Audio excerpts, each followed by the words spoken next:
All right, I want to apologize for the length of that last video. I really didn't think I would have to do that in two separate videos, but I probably should have. But again, we made it just under 45 minutes. I hope that's all right, and it doesn't take too awful long to load when you're trying to pull it up on YouTube.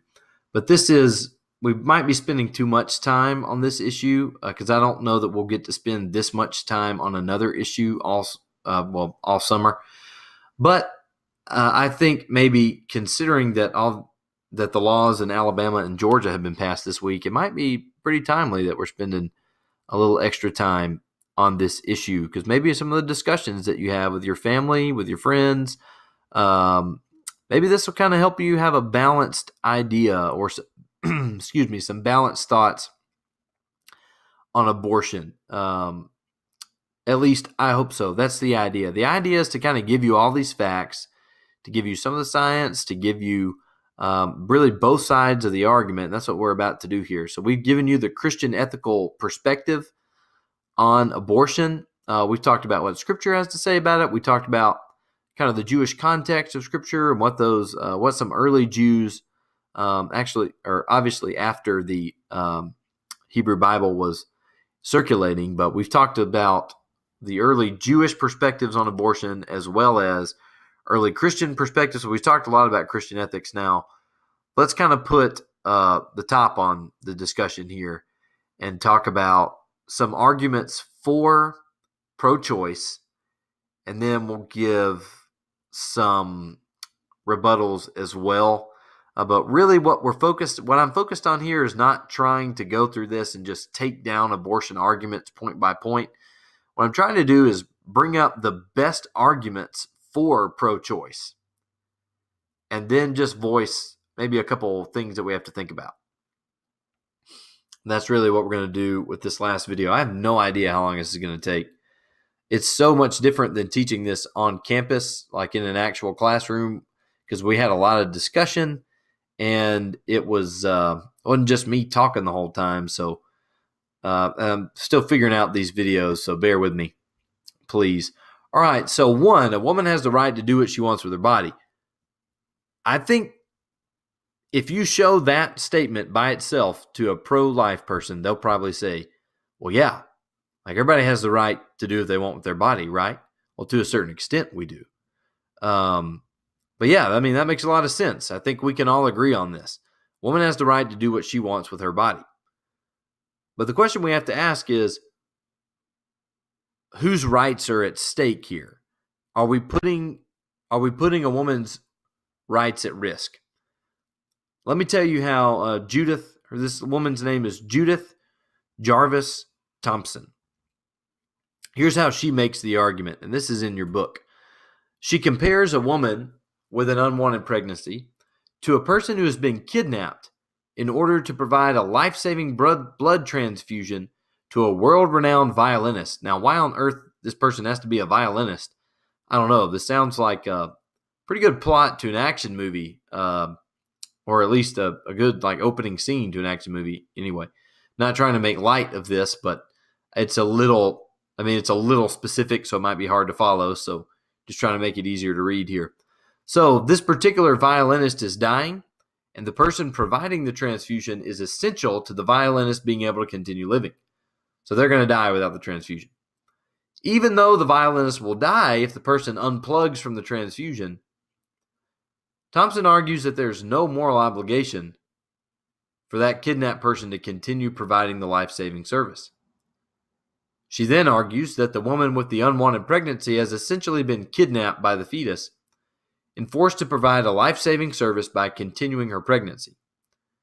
She concludes that the pregnant woman has no obligation to save the fetus's life and is morally justified in ending her pregnancy even if it would result in the death of the fetus.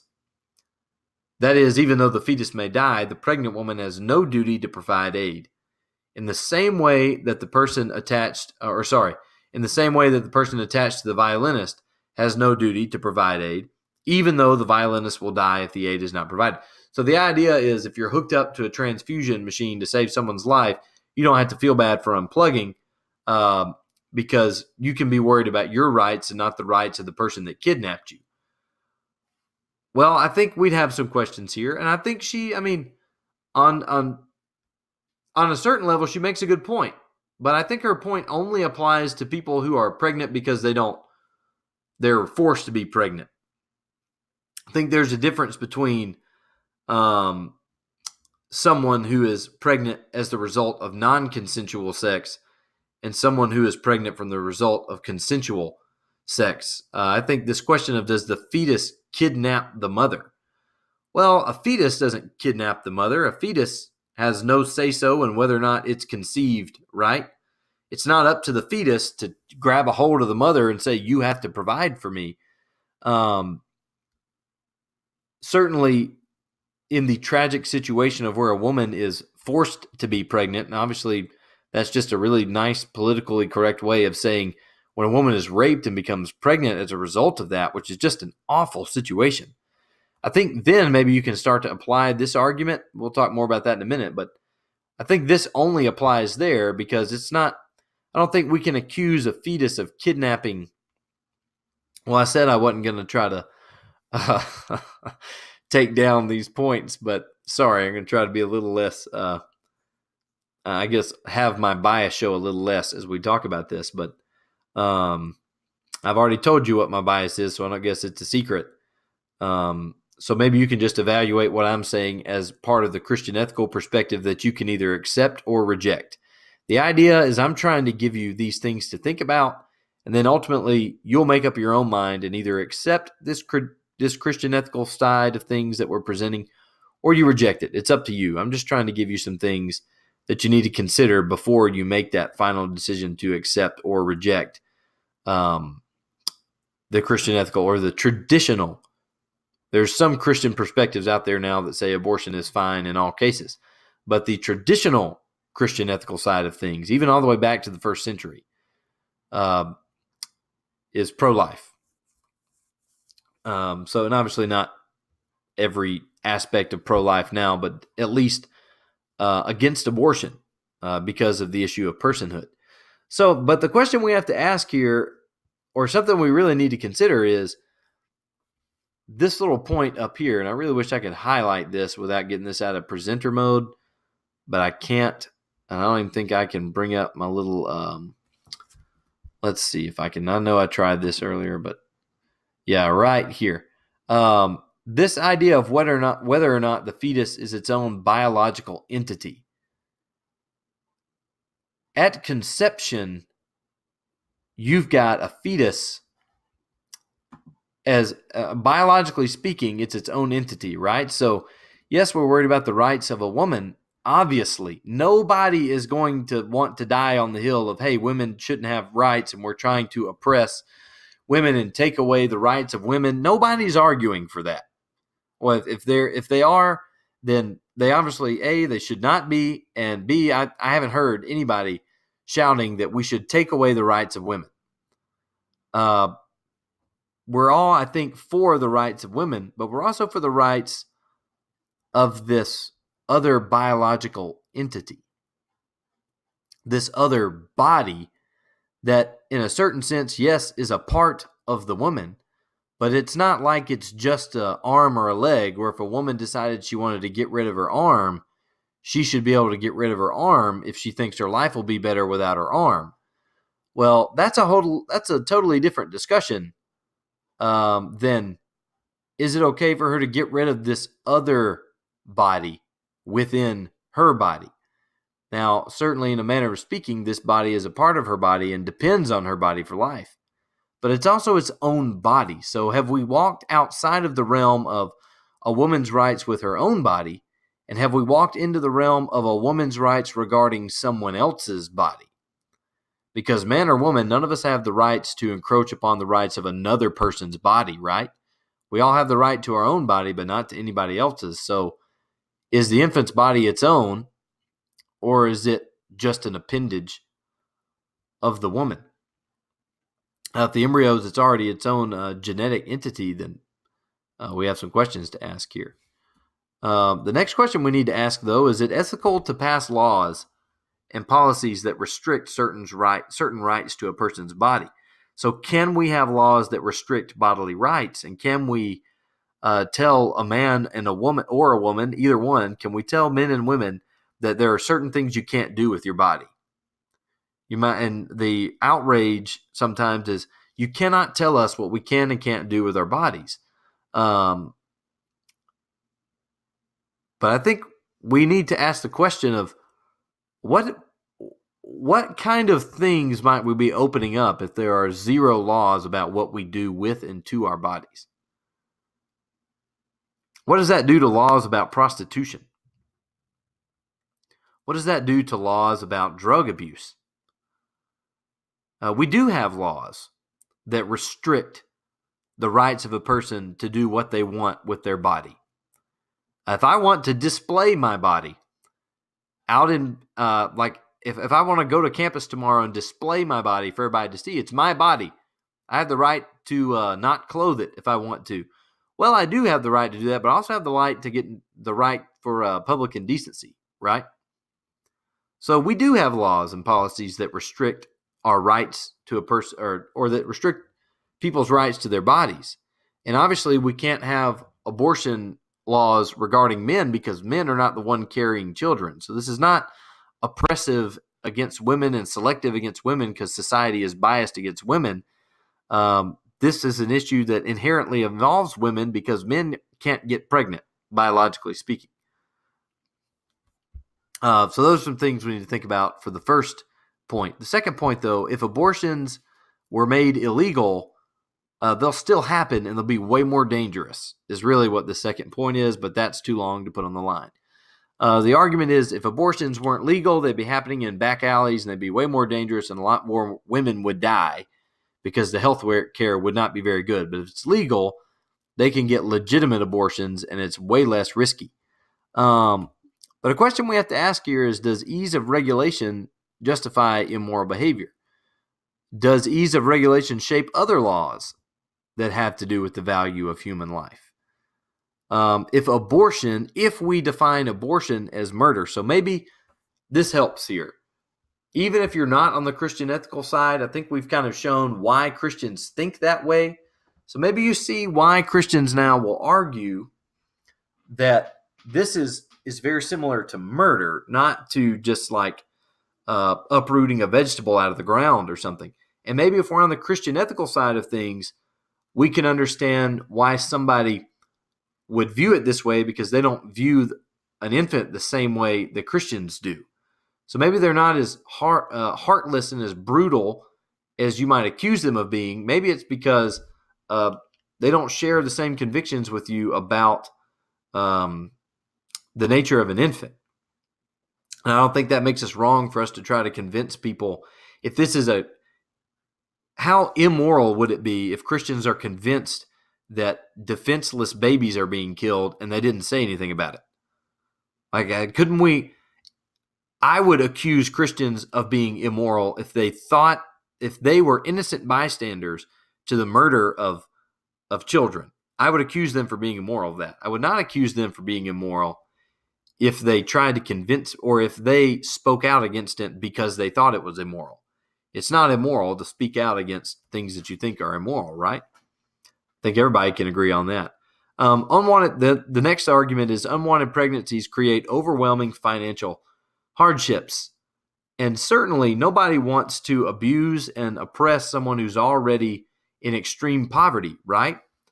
But if we draw the line and we say, well, if you don't make this much money a year and you can't support a baby, then yeah, we'll go ahead and abort that baby because it's going to create too many problems. We have to think pretty seriously about what we're saying about personhood at that point.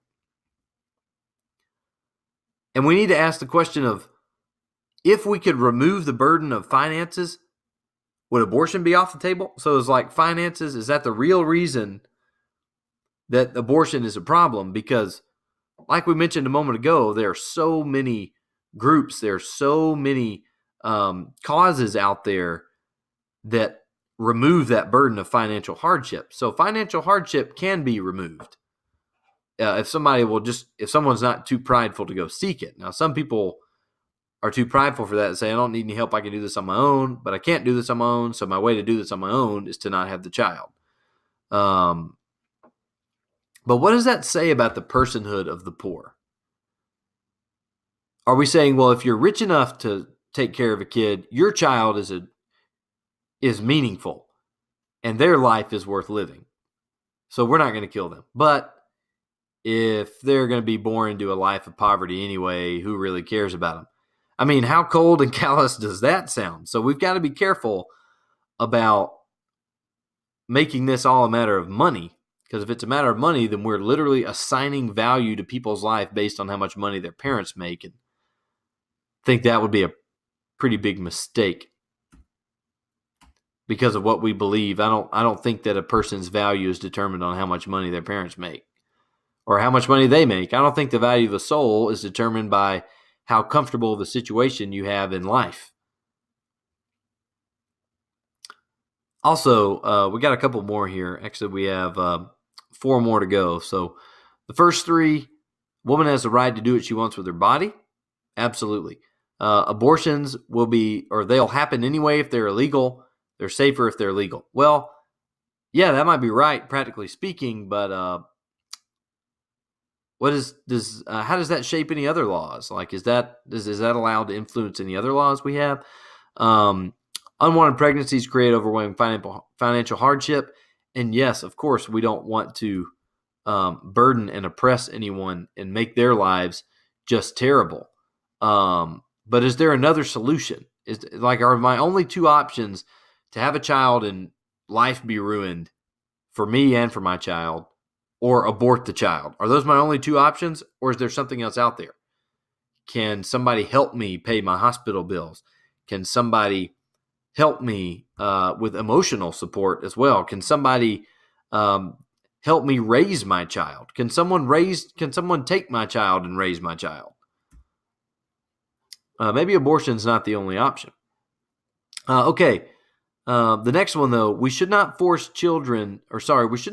unwanted children onto unprepared parents. So if I don't want to have a kid and I'm just out having recreational sex and I'm doing that for fun and for pleasure and enjoyment, I didn't want a child, and I've got this child. Maybe I took all the steps I was supposed to take to prevent pregnancy, but I got pregnant anyway, and we don't want this child, so we shouldn't be forced to. So now maybe we're in a situation where it's viewed like, yeah, we've been kidnapped by this infant that we didn't want.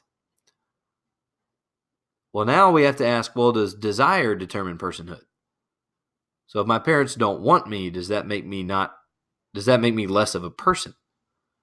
Does that make my life less valuable if my parents don't want me? You can see that if the fetus is a person, then that doesn't hold up. Now, if the fetus is not a person, then you can get into some argument here. But I think, like we said, the big gap between Christian ethics or between pro-life and pro-choice is probably personhood. That's the big gap, because the pro-choice side says, what's the big deal? We're not murdering. We're not killing a baby.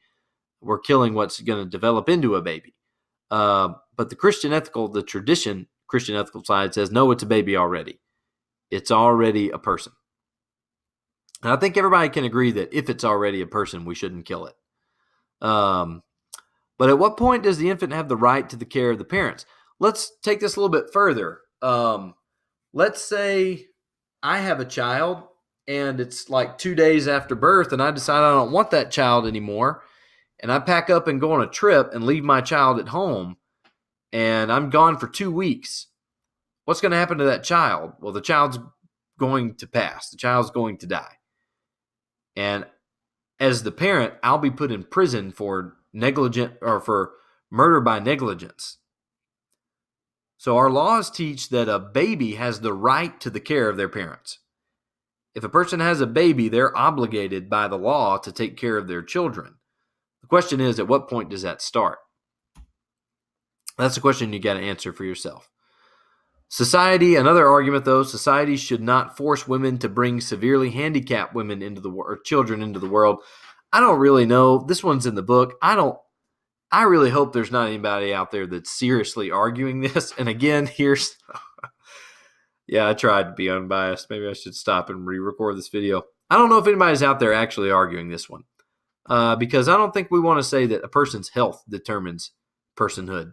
And if you have any family members or friends who have some type of mental illness or some type of disability or some type of thing that classifies them as handicapped,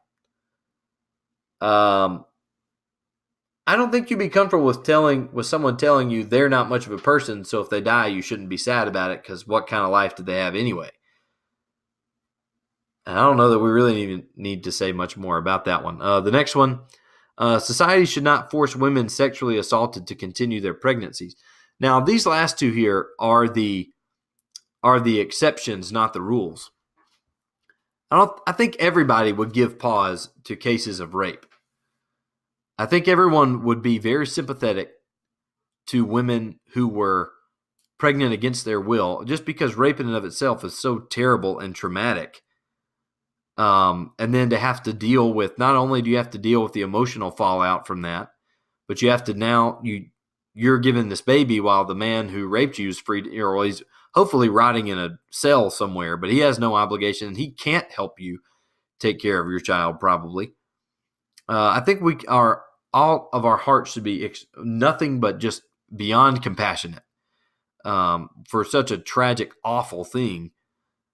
But only 1 in 100,000 cases of abortion happen for that reason. And that number is not being given to say, well, that's not important. This doesn't matter.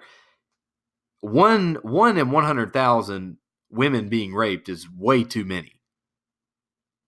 So it's that one person, I would argue, is extremely important.